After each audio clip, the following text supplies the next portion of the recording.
Boruto.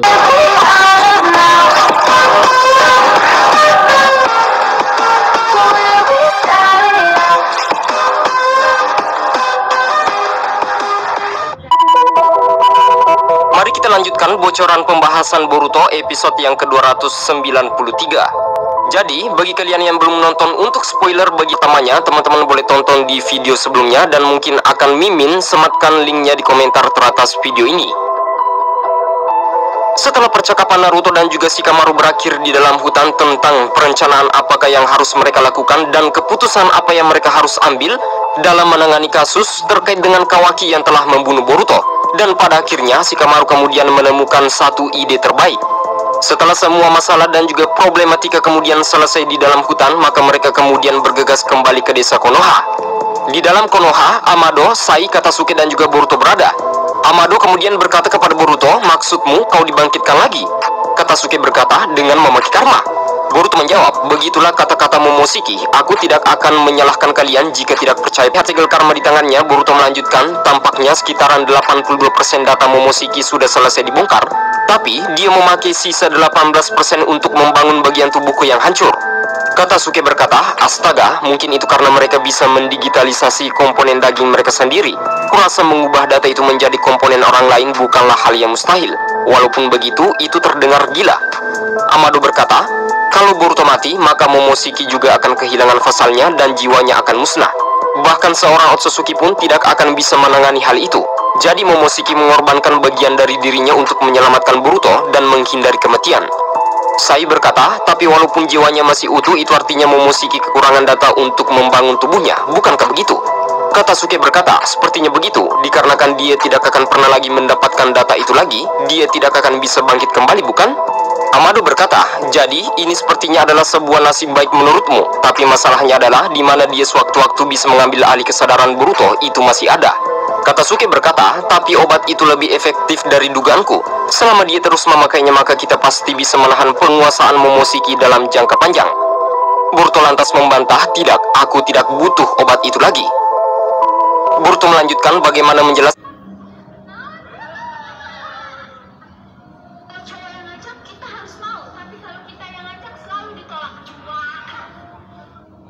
Beneran loh? Asli, beneran. Holistikan ekstasi, beneran. Lebih ngapa di lambung.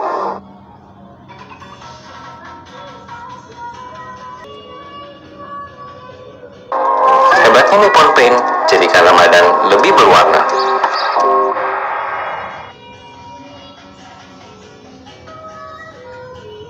Jelaskannya, aku merasa ada sesuatu yang berubah pada diriku. Begitu susah untuk mendeskripsikannya, tetapi aku merasa kalau aku bisa memakai kekuatannya dengan lebih baik sekarang. Scene kemudian berpindah di lokasi Sumire, Kawaki, Naruto, dan juga Shikamaru berada. Kawaki masih terbaring lemas dikarenakan akibat pantulan dari serangan Daimon. Sumire lantas berkata, dia pingsan dikarenakan memakai cakra yang begitu banyak, tapi nyawanya tidak dalam bahaya, dan tidak ada juga tanda-tanda bekas luka yang begitu dalam. Dia bahkan hampir sembuh total diakibatkan senjata sains yang berada di dalam darahnya. Tapi sebaiknya kita periksa lebih dalam lagi di lab. Shikamaru berkata, "Kenapa kau menanyakan hal itu padaku, bukannya kepada Amado? Tapi kita harus memastikan dulu beberapa hal dengan si brengsek itu. Hingga saat itu kita tidak boleh biarkan dia mendekati Kawaki. Selama tidak ada masalah dengan kesehatannya, dia tetap akan tinggal di sini." Ya enggak sih, wong cek 7 menit gak apa-apa, aku ya lali kok. Perkara ya eling lho absen aku ini apa iki. Ya lali. Ibiki berkata, "Kau benar, apakah kau mau membiarkan dia bebas walaupun dia memiliki kekuatan sebesar itu?" Shikamaru berkata, "Masalahnya kita tidak bisa menahannya walaupun kita ingin melakukannya. Dia bisa mengecilkan dirinya dengan Sukuna Hikona lalu kabur, dan dia bisa menyerap semua jutsu penyegel dengan karma. Saat ini menahannya secara fisik itu bukanlah hal yang mudah. Di sisi lain akan sangat buruk jadinya kalau kita membuatnya marah. Untungnya keinginannya itu sederhana. Selama Naruto aman, dia tidak akan marah terhadap kita. Yang bisa kita lakukan sekarang hanyalah percaya padanya, percaya untuk memastikan dia tetap di pihak kita. Dan tentu saja itu kalau kita..." Naruto berkata, bagus, begitulah cara desa Konoha untuk melakukannya. Shikamaru berkata, jadi kau tidak keberatan, Naruto? Naruto berkata, ya, kami akan bicara panjang saat dia siuman nanti. Setelah Shikamaru ingin bergegas untuk pergi, tiba-tiba Sumire kemudian berkata dari belakang bahwa apakah telah terjadi sesuatu dengan Tuan Hokage. Shikamaru berkata, apa maksudmu? Sumire melanjutkan, aku berharap ini cuma imajinasiku saja, tapi dia terlihat sedang merenungkan sesuatu. Shikamaru berkata, pagi ini dia baru saja kembali setelah hampir mati dan dia sangat lelah. Setelah berjalan-jalan tiba-tiba dia kemudian bertemu dengan Sasuke. Sepertinya Sasuke sudah kembali dari misinya. Sasuke berkata, aku punya informasi ini soal keberadaan Code. Setelah sampai di suatu tempat, Sasuke kemudian menceritakan semuanya. Shikamaru berkata, salah satu fasilitas kultus Buro. Bukankah kita sudah menghancurkan semuanya? Sasuke menjelaskan ada bangunan tersembunyi di ujung negeri salju, di area yang dianggap tabu oleh para penduduk. Sepertinya itu sebuah fasilitas rahasia yang bahkan hanya diketahui oleh beberapa petinggi kultus mereka saja. Sepertinya mereka melakukan ritual yang tidak manusiawi. Eksperimen manusia adalah contohnya, dan tanpa diketahui Kara. Bahkan penelitian ilmiah alat-alat ninja. Di sisi lain, itu juga sebagai sebuah fasilitas untuk membuang cyborg yang diperintahkan oleh Jigen untuk dihancurkan. Shikamaru berkata, begitu ya, kedengarannya cukup mencurigakan. Apakah ada bukti kuat dari Code berada di sana? Sasuke berkata, tidak ada yang sangat pasti, tapi di sana ada kenalan Code, seseorang bernama Ba. Shikamaru berkata, oke baiklah, aku akan perintahkan penyelidikan dikarenakan kita tidak punya petunjuk lain. Sasuke kembali mengatakan, aku dengar persoalan tentang Kawaki, apakah itu benar? Shikamaru berkata, ya, dia telah membunuh Boruto, bahkan walaupun itu demi menghentikan Momoshiki. Dia melakukannya tepat di depanku dan juga Naruto. Untung saja Boruto baik-baik saja. Orang lain yang tahu soal ini adalah Ino, Sai, Amado, dan juga Katasuke. Dan kami masih memutuskan bagaimana tindakan ke depannya. Sasuke kemudian mencari lokasi keberadaan Boruto.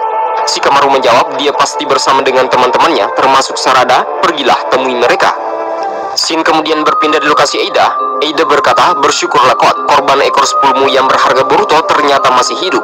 Dia telah dibangkitkan dengan memakai karma Momoshiki. Code berkata, hah, dibangkitkan? Kau serius? Demon yang berada di punggungnya lantas berkata, mungkin seperti zombie. Eida melanjutkan, terlebih lagi, bersamaan dengan itu sepertinya sisa data karma yang ada telah ikut dibongkar. Artinya Boruto sekarang adalah Otsutsuki sepenuhnya. Entah bagaimana mereka melakukan pertukaran yang tidak bisa kulihat secara langsung dengan pandangan Senringanku.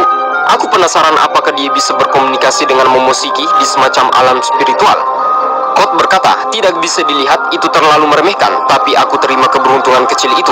Kurasa memang sudah ditakdirkan begitu. Eida melanjutkan, kau beruntung Boruto masih hidup, tapi jujur saja aku sudah muak dengan tindakan nekat yang kau lakukan. Kau terlalu berlebihan khususnya memakai adikku tanpa seizinku. Code berkata, bukankah aku tidak punya pilihan lain? Eida berkata, dengar, tugasmu adalah membawa Kawaki padaku. Dan sebagai balasannya, aku akan membantumu mendapatkan kekuatanmu kembali untuk memenuhi tujuanmu. Karena dengan kondisimu saat ini, sepertinya kau tidak berguna bagiku.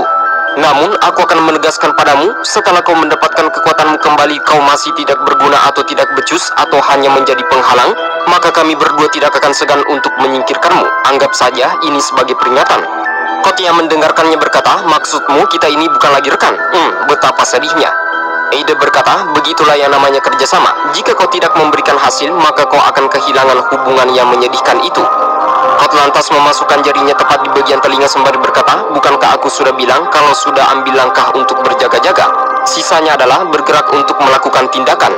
Nah, pada panel ini sepertinya bekas tanda cakar Code sudah berada di leher Shikamaru. Sementara kembali di lokasi desa Konoha, Shikamaru kemudian datang untuk menemui Amado. Shikamaru berkata, jadi bagaimanakah dengan Boruto? Amado berkata, awalnya kedengaran mustahil, tapi buktinya ada di sana. Analisa darahnya sesuai dengan penjelasan yang dia berikan. Shikamaru berkata, dan Momoshiki bagaimana? Apakah kita bisa yakin kalau dia tidak bisa bangkit kembali?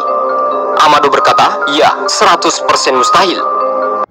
Shikamaru berkata, bagus, itu bagus. Ngomong-ngomong, tiba-tiba saja Shikamaru kemudian menarik lengan baju Amado dari belakang.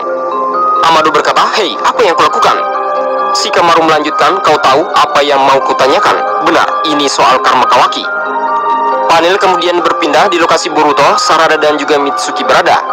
Sarada kemudian memegang dada Boruto yang dimana terdapat segel karma Momoshiki. Sarada berkata, apakah sama sekali ini tidak sakit atau apapun? Boruto kemudian menyuruhnya untuk berhati-hati dalam memegangnya.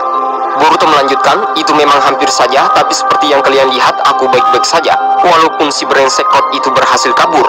Mitsuki bertanya, kenapa Kot mau membunuhmu saat dia menginginkan kau hidup untuk dikorbankan pada ekor 10? Nah, dalam pertanyaan tersebut tentu saja membuat Boruto mulai bingung terhadap apa jawaban yang akan dia berikan, dikarenakan yang melakukan bukanlah Kot, tetapi yang sesungguhnya melakukannya adalah Kawaki. Boruto kemudian mengingat perkataan Shikamaru sebelumnya bahwa jangan pernah katakan kepada siapapun dulu kalau Kawaki yang telah membunuhmu. Tidak hingga kita menentukan bagaimana kebijakan Konoha terhadapnya. Boruto kembali beralasan bahwa mungkin dia tidak bisa mengendalikan dirinya, sepertinya dia tidak memikirkan sampai sejauh itu. Sarada berkata, mau bagaimanapun kau sudah sepenuhnya menjadi Otsutsuki bukan? Apakah kau akan diincar lebih sering sekarang? Boruto berkata, ya mungkin, aku tidak tahu di mana dia.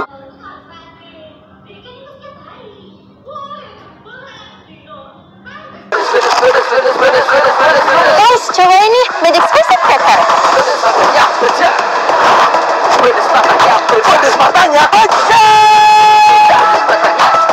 Berani cobain Magic Spicy Pepper sekarang?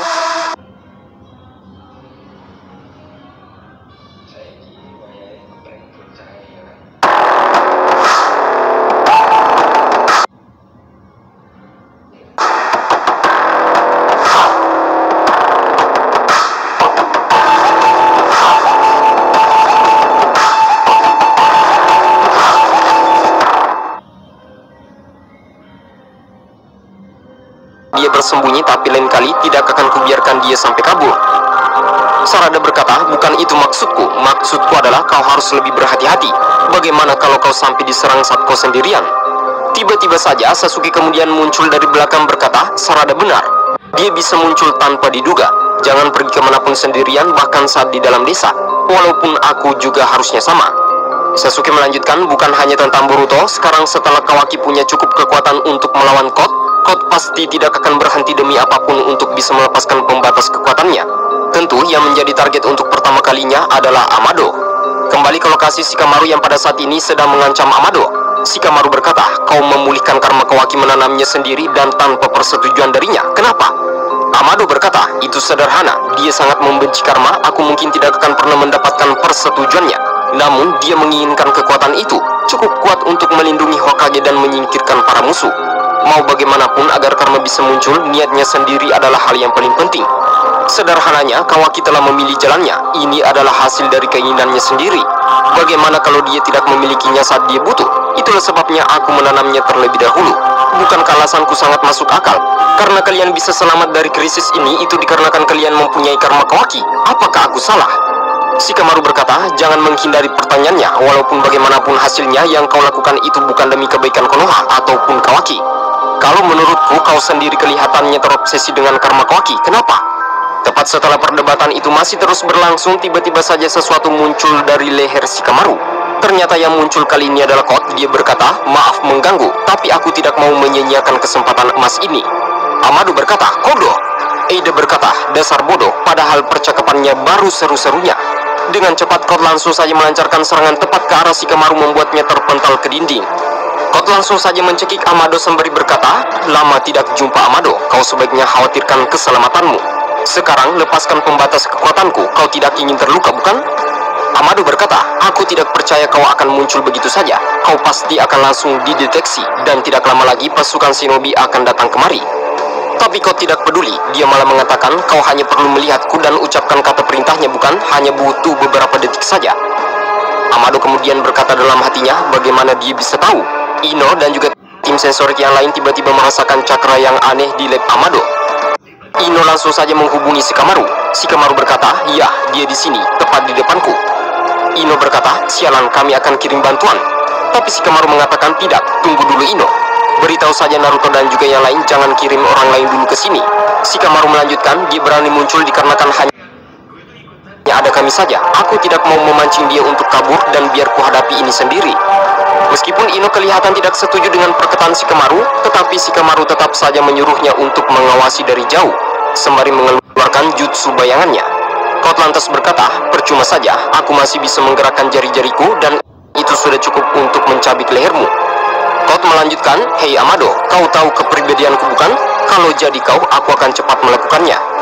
Shikamaru kemudian mengatakan, kau kira aku tidak tahu bekas cakar yang berada di belakang leherku? Aku tidak akan pernah termakan jebakan sebodoh itu. Dalam kondisi genting seperti ini, Amado kemudian dengan cepat melepaskan Saibor yang berada di dalam peti mati. Itu adalah Saibor yang dimana penampilannya, wajahnya mirip seperti Delta. Shikamaru lantas mengatakan dia adalah model baru di program ulang untuk menjadi aset tempur yang melindungi Konoha. Shikamaru kemudian memberikan perintah bahwa targetmu adalah Code dan dia adalah musuh Konoha.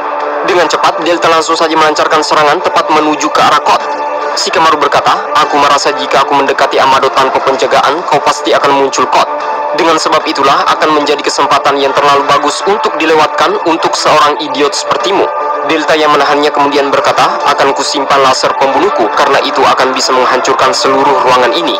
Dalam situasi terpojok seperti ini, Code langsung saja menarik Eida dari tempat Boro dan kemudian mematahkan jutsu dari Shikamaru. Awalnya Shikamaru berpikir bahwa Code akan kabur, tetapi justru malah sebaliknya, Eida dikirim ke desa Konoha. Shikamaru, Amado yang melihatnya tentu terkejut bukan main. Eida lantas mengatakan, lama tidak berjumpa Amado.